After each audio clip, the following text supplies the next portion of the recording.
Sometimes, life changes in the blink of an eye. And sometimes, it changes under the rain. It was supposed to be a normal afternoon. Kids playing, parents chatting, laughter floating through the air. The city park was alive, full of noise and sunshine. But then, the clouds rolled in. Dark, heavy, unforgiving. Within minutes, the sky opened up and poured down buckets of rain. People screamed and ran for cover. Umbrellas flipped inside out. The sound of thunder rolled across the park like the roar of a giant beast. In the middle of the chaos, a small boy sat trapped in his wheelchair. His name was Dave Holmes, 8 years old, bright eyes, messy blonde hair. His father, Lawson Holmes, had just stepped away to take an urgent call. And in those few seconds, everything went wrong. The rain came harder. The ground turned to mud. Dave's wheelchair sunk deep, the wheels refusing to move. Water started rising around him. He tried to push. He tried to scream. "Dad! Help! Somebody help me!" People were running past. Parents holding their kids. Joggers covering their heads. Nobody stopped. Not because they didn't care, but because they were scared. Everyone wanted to get out. But one person did stop. A teenage boy, about 17, walking home from school. His name was Adam Parker. He wasn't special. At least, that's what he believed. Just a kid trying to finish high school while working part-time to help his grandma pay rent. When Adam heard that cry, something inside him froze. He saw the little boy, half submerged, struggling. He didn't think, he just dropped his backpack and ran. The rain hit his face like cold needles. The water reached his knees, then his thighs. The ground was slick and soft beneath his feet. "Hey! It's okay!" he shouted over the storm. "I've got you!" Dave turned his head, eyes wide. "I'm stuck! My chair won't move!" Adam tried pushing the wheelchair, but it was useless. The wheels were buried in the mud, locked in place. The water was rising fast now, creeping up to the boy's waist. Adam looked around. Nobody was coming. No one even noticed them anymore. He made a decision. "Hold on to me," he said. "What?" "Just trust me, okay?" He crouched down in the water, slipped his arms under Dave's legs, and lifted him onto his back. Dave was light, but the water made every step harder. "Don't drop me!" Dave gasped. "I won't," Adam said through gritted teeth. "Just hang on." Step by step, he pushed through the flood. The mud sucked at his shoes. His heart pounded. Every few steps, he nearly slipped, but he never let go. Behind them, the wheelchair tipped over and floated away. Adam didn't even look back. The storm was merciless. The park was empty. And somewhere in that blur of rain and thunder, a stranger carried another man's child through the flood. He didn't know who the boy was. He didn't know if help was coming. He only knew one thing. Walking away wasn't an option. As lightning flashed across the sky, the boy on his back whispered, "Thank you." Adam just smiled through the rain. "You'd do the same for me, right?" The kid nodded, clinging tighter. And together, they kept moving. Through the storm, through the fear, through everything that tried to stop them. What Adam didn't know was that this one act, this simple choice to help, was about to change his entire life. When the storm hit, Lawson Holmes was standing under a large oak tree at the far end of the park, his phone pressed to his ear. He was trying to close a deal worth millions, another big win for his company, another headline for the papers. His driver waited nearby, umbrella in hand. His security guard stood by, checking the sky. And his son, little Dave, played just a few yards away, laughing, spinning his wheelchair in circles, chasing puddles with a stick. Then the first drops fell. Then came the wind. Then the thunder. In a heartbeat, the park turned into chaos. Lawson ended the call and looked up. The swings were empty, the benches deserted. "Dave?" he called, voice raised above the rain. No answer. He started walking faster. "Dave!" Still nothing. He ran, shouting now, his heart pounding, shoes splashing through the mud. Every flash of lightning showed him faces running away, but not the one he was searching for. Panic hit hard. His chest tightened. His mind went blank. "Dave, where are you?" Then, faintly, somewhere ahead, a shape moved through the rain. Someone was carrying something. Lawson blinked through the downpour. A boy, older, taller, trudged through the flood with someone clinging to his back. And then he saw the small hand, the familiar jacket, the little sneakers. It was Dave. Lawson dropped his umbrella and ran. The mud splashed up his expensive blue suit. The wind whipped against his face. But none of that mattered anymore.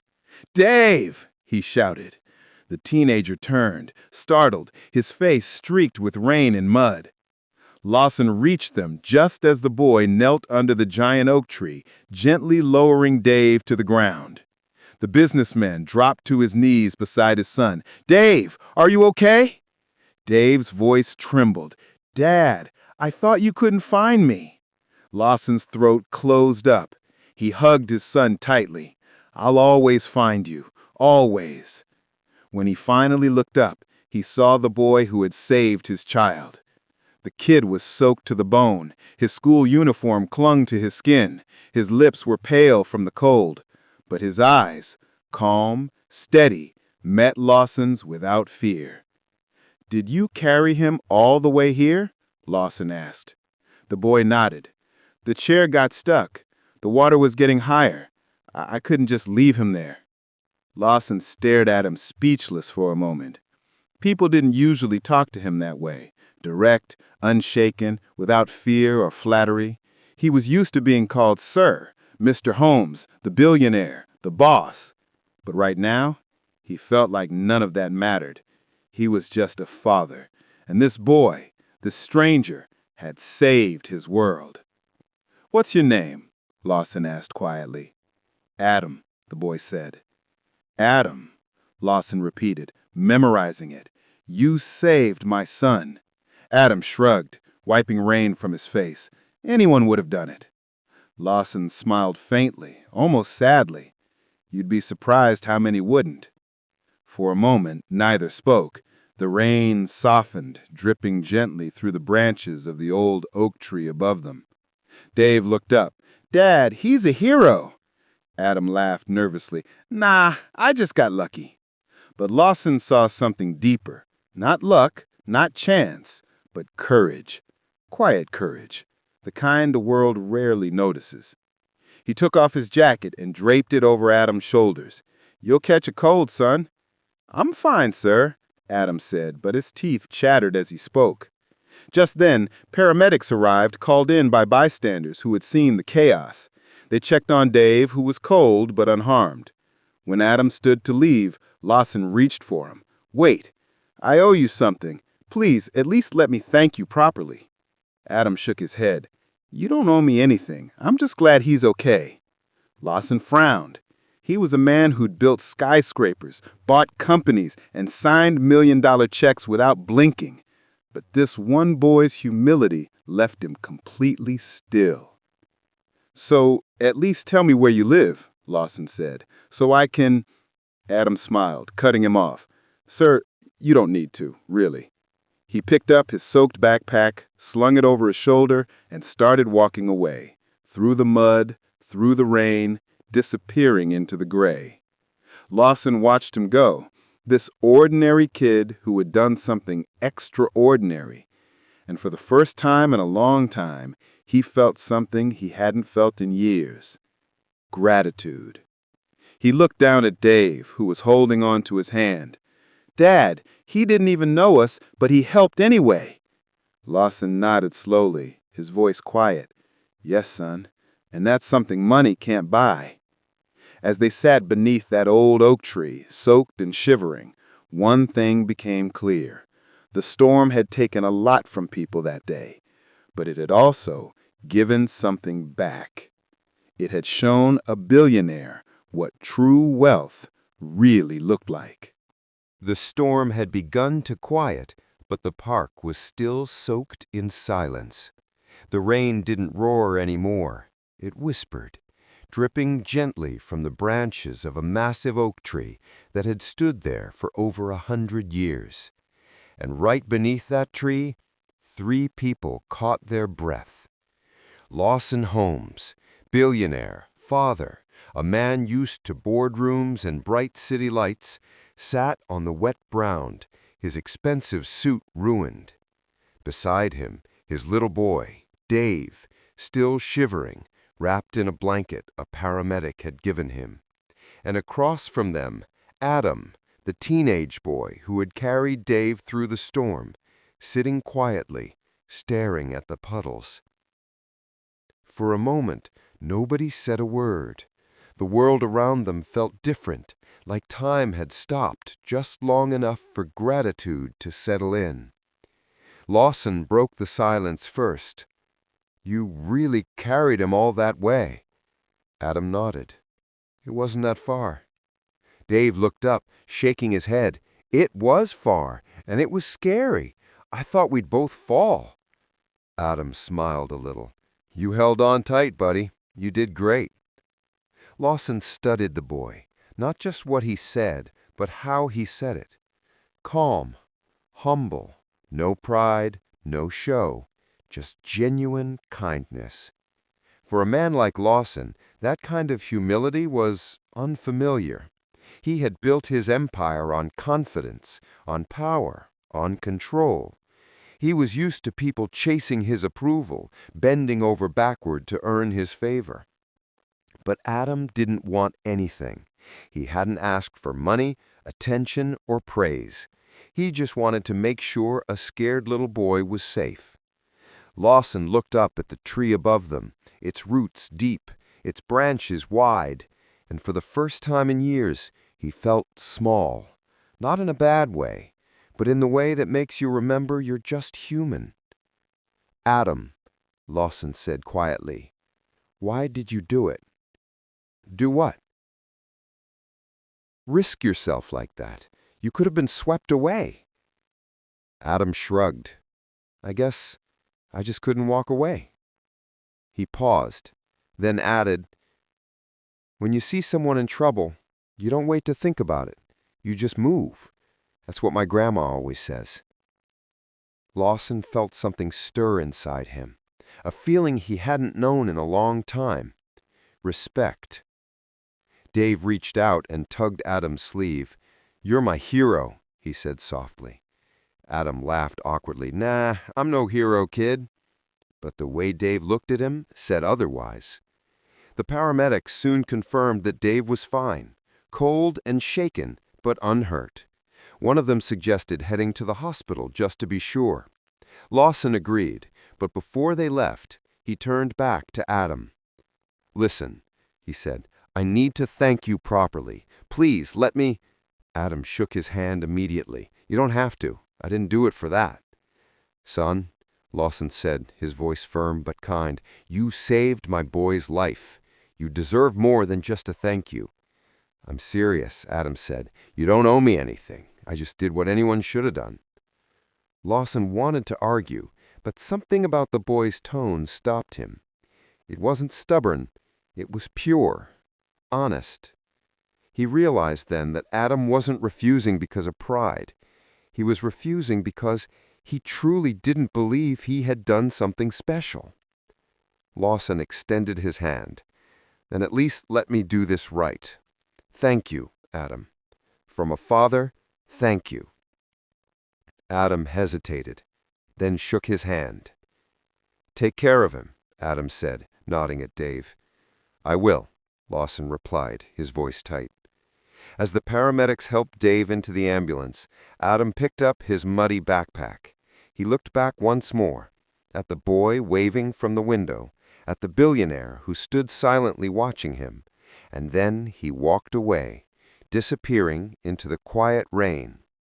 Lawson stood there for a long time, under that great oak tree, the same tree that had sheltered his son, that had witnessed an act of selflessness money couldn't buy. He thought about his own life, the meetings, the deals, the endless chase for more, and for the first time, he wondered what all of it really meant. That day, under the old tree, Lawson Holmes realized something he'd forgotten. True wealth isn't about what you keep. It's about what you give. And the boy who had nothing had just given him everything. The next morning, the storm was gone. The sun broke through the clouds like nothing had ever happened. But for Lawson Holmes, everything had changed. He sat by his son's bedside in the hospital, watching Dave sleep. The boy looked peaceful, wrapped in white sheets, the faint sound of a heart monitor beeping in the background. Lawson should have felt relieved, grateful that his son was safe. And he was. But beneath that relief was something deeper, something restless. He kept seeing the image of that teenage boy, soaked, muddy, exhausted, walking away under the rain with nothing but an old backpack on his shoulder. He hadn't asked for thanks. He hadn't waited for applause. He just did the right thing and vanished. Lawson couldn't let it go. Not because of guilt, but because, for the first time in a long time, someone had reminded him what goodness looked like. Real, raw, human goodness. By noon, Dave was cleared to go home, but Lawson couldn't focus. On the drive back, his mind raced. He turned to his driver. "Michael, that boy yesterday, the one who helped us. Did anyone get his last name?" The driver shook his head. "No, sir. The paramedics said he left before they could take his info." Lawson frowned. "Then we'll find him." He didn't know why, but he felt driven. It wasn't about owing anyone. It was about connection. About wanting to understand who that boy was and why he'd risked everything for someone he didn't know. That night, after tucking Dave into bed, Lawson sat in his office, surrounded by luxury, marble, and glass, yet feeling emptier than ever. He opened his laptop, scanning local news pages, park security footage, anything that could help him find Adam. Days passed. Then one afternoon, his assistant knocked. "Sir, we may have found something," she said. "There's a student named Adam Parker at Lincoln High School, lives with his grandmother on the west side. The neighborhood's not great." Lawson's chest tightened. He remembered the torn backpack, the faded clothes, the quiet humility. It all made sense now. "Get me the address," he said softly. That evening, as the sun dipped low, Lawson's black car pulled into a narrow street lined with small houses and broken fences. Children played barefoot in puddles. An old woman sat on her porch, knitting quietly, watching him with curiosity. He stepped out, feeling strangely nervous, a billionaire standing in a place where money meant little. When he reached the porch, the woman looked up. "Can I help you, sir?" "Good evening," Lawson said gently. I'm looking for Adam Parker. Her eyes widened. You know Adam? Yes, ma'am. He helped my son during the storm last week. Her expression softened instantly. Ah, that sounds like him. Always helping people, even when he can barely help himself. I tilted my head. What do you mean? The woman sighed, setting down her knitting. Adam's had it tough. His daddy drinks, hardly ever comes home. His mama left years ago. It's just me and him now. He works after school to keep us afloat. Never complains, though. He says, "Grandma, one day I'll make things better." She smiled faintly, though her eyes shimmered with pride and sadness all at once. Did he do something wrong? She asked nervously. I shook my head quickly. No, quite the opposite. He saved my son's life. Her hand trembled. He did? I nodded. And I owe him more than he'll ever understand. Just then, the screen door creaked open. Adam stepped out, still in his uniform, holding a grocery bag. When he saw Lawson, he froze. Mr. Holmes? I smiled softly. Hello, Adam. What are you doing here? I came to see you, and to thank you properly this time. Adam shifted awkwardly. I told you, sir, you don't have to. I know what you told me, I said gently. But I don't think you understand what you gave me. I glanced toward the small house, the cracked windows, the faint hum of a second-hand fan. Then I looked back at Adam. You didn't just save my son. You reminded me what matters. You reminded me that decency still exists in this world. Adam blinked, unsure what to say. His grandmother smiled quietly behind him, whispering, "Invite him in, sweetheart." Inside the small living room, I noticed the peeling wallpaper, the old sofa patched with tape, the faint hum of a second-hand fan. Yet somehow it felt warmer than his mansion. It felt real. They talked for a long time that night, about life, about choices, about storms, the ones that fall from the sky and the ones that hit inside your heart. When Lawson left, he promised himself something. He wasn't done with this boy's story. Not yet. Because some people come into your life for a reason. And Adam Parker had come into his for a purpose. A few days passed after that meeting. But for Lawson Holmes, something in him wouldn't rest. He went back to his business meetings, his private jets, his endless phone calls, but none of it felt the same. Every time he looked at the skyline from his office window, he didn't see progress anymore. He saw a boy in the rain, a boy with nothing, who gave everything. Lawson realized that success meant nothing if he couldn't use it to change someone else's story. So one quiet Sunday morning, he made a decision. He called his assistant and said just 2 words, "Find Adam." That afternoon, a black car once again pulled into that narrow street.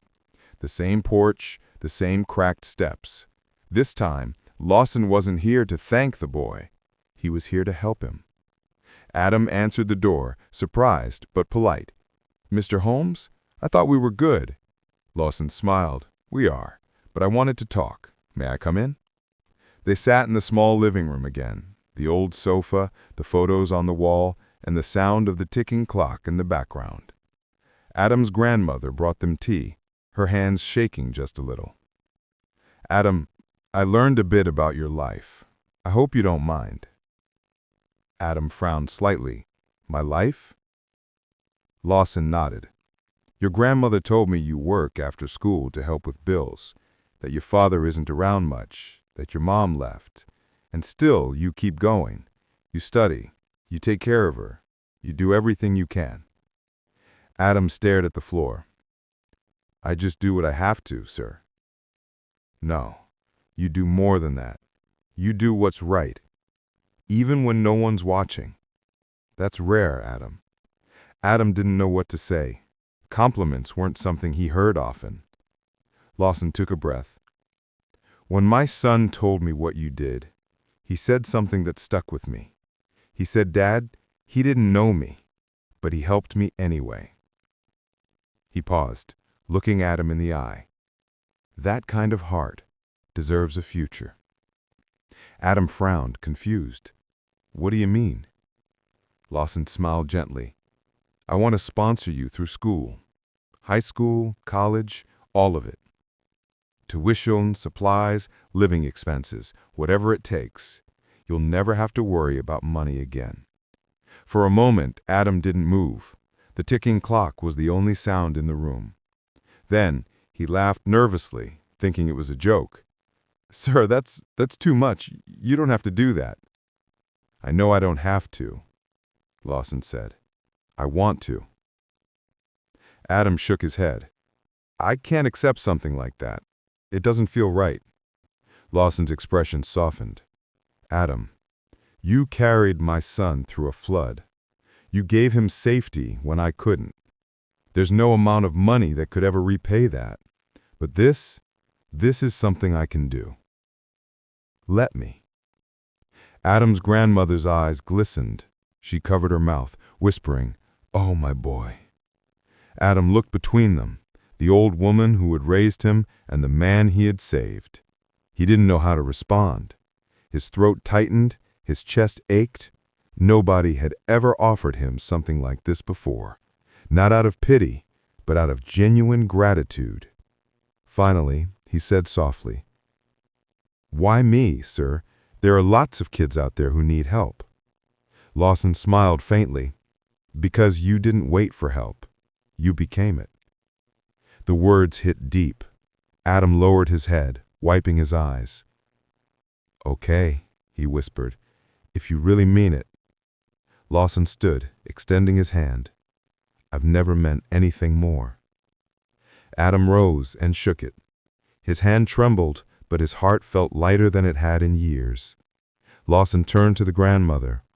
I promise you, ma'am, your son will have every opportunity he deserves. You've done your part. Now let me do mine. Tears streamed down her cheeks. Thank you, Mr. Holmes. You have no idea what this means. Lawson smiled warmly. Actually, he said quietly, I think I do. Because for the first time in his life, the billionaire realized that true investment wasn't in companies, it was in people. That night, as Lawson's car drove away, Adam stood at the window watching the taillights disappear. He felt the cool breeze slip through the curtains and looked up at the night sky, the same one that had raged with thunder days ago. He whispered to himself, Grandma was right. You don't wait for good things to happen. You do good, and somehow it comes back. Somewhere across the city, Lawson Holmes sat beside his son's bed. Dave was drawing, a simple picture of a big tree, two boys standing under it. Lawson smiled. That's a nice tree, buddy. Dave looked up. That's the tree where we met him, right? Lawson nodded. Yeah, son, that's the one. And as he watched his child smile again, Lawson realized that the boy who had nothing had just given them both something priceless. Hope. Years have a way of passing quietly, one day at a time, one choice at a time, until you look back and realize everything has changed. For Adam Parker, life after that rainy day never looked the same again. The scholarship that Lawson Holmes offered wasn't just money, it was freedom. It was the first open door he had ever seen, and he walked through it with both feet. The boy who once ran through storms for others now spent his days chasing knowledge, chasing dreams. He studied hard, graduated high school at the top of his class, and went on to study mechanical engineering, something he had always dreamed of but never dared to say out loud.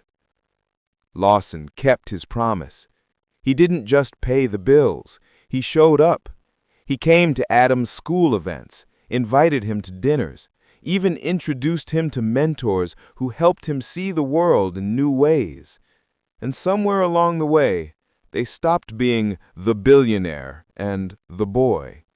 They became family. Meanwhile, Dave Holmes, the boy in the wheelchair that day, never forgot his rescuer. As he grew older, he often told people, "The bravest person I ever met wasn't famous or rich or strong. He was just someone who cared enough to stop." Dave and Adam stayed close through the years. They became like brothers, bound not by blood, but by the moment that changed everything. One spring afternoon, many years later, Lawson stood again in that same park. The air was warm, the sun soft on his shoulders. The big oak tree, the one that had once sheltered them during the storm, still stood tall. He smiled as he saw Adam walking toward him, now a young man in a neat suit, confident, grateful, and humble as ever. "Hey, Mr. Holmes," Adam said, shaking his hand. "It's been a while." "Too long," Lawson replied with a grin. "You're officially a graduate now, huh?" Adam nodded. "Yeah, I made it. Grandma was crying the whole ceremony." Lawson laughed softly. "She deserves to. She raised a good man." They stood there in silence for a while, listening to the leaves rustle above them. It felt like the world had come full circle. Lawson turned to him. "You know, I came here today to say thank you again." Adam looked confused. "Thank me? For what? You already changed my life." Lawson shook his head. "No, Adam, you changed mine. Before that day, I thought success meant never needing anyone.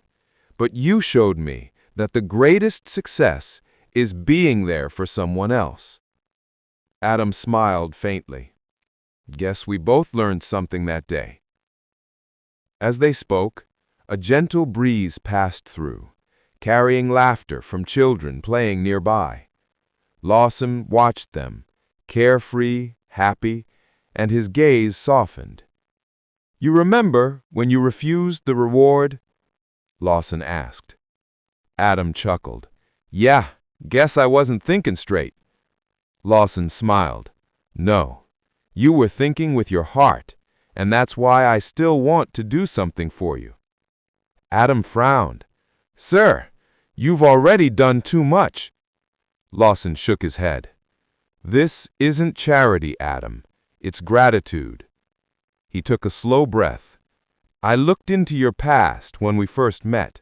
I know your father wasn't around, that your mom had left, and that you worked to keep the lights on while studying. I didn't forget that. I promised myself that one day, when you were ready, I'd do something more permanent." Adam's brow furrowed. "Permanent?" Lawson nodded. "I want to sponsor you for as long as you need. Grad school, career development, everything. You've already proven yourself. Now, let me make sure you never have to struggle for opportunity again." Adam stood there, silent, his throat tight with emotion. "Why?" he finally whispered. Lawson smiled softly. "Because once upon a time, a kid carried my son through a storm, and I've been trying to carry him forward ever since." Adam's eyes welled up. He tried to speak, but the words caught in his chest. Finally, he said, "Thank you, sir. I'll never forget what you've done for me." Lawson placed a hand on his shoulder. "Don't thank me. Just keep being who you are. That's all I'll ever ask." That evening, as the sun began to set, Adam walked home. past the streets he used to run through barefoot, past the little house that still stood strong. He stopped under that same oak tree one last time, the golden light spilling through the branches. He looked up and smiled. He remembered the boy he used to be, scared, broke, uncertain. And he remembered the choice he made that day to help someone without expecting anything back. That one choice had changed everything. He whispered, "Thank you, God, for that storm." And somewhere in another part of the city, Lawson sat with Dave by the fireplace. Dave held an old photo, a picture of him, Adam, and the big tree in the background. "Dad," he said softly, "do you think he knows how much he changed us?" Lawson smiled, looking into the flames. "Yes, son, I think he does." If this story touched your heart today, don't let it end here. Like this video. It helps more people find stories that inspire hope. Share it with someone who might need a reminder that good still exists in this world. And if you'd love to hear more stories like this, full of emotion, life lessons, and heart, subscribe to the channel and turn on the notification bell so you'll never miss the next story that might just change your day. Until next time, take care of yourself. Be kind to someone who least expects it. And remember, even the smallest act of love can grow into something greater.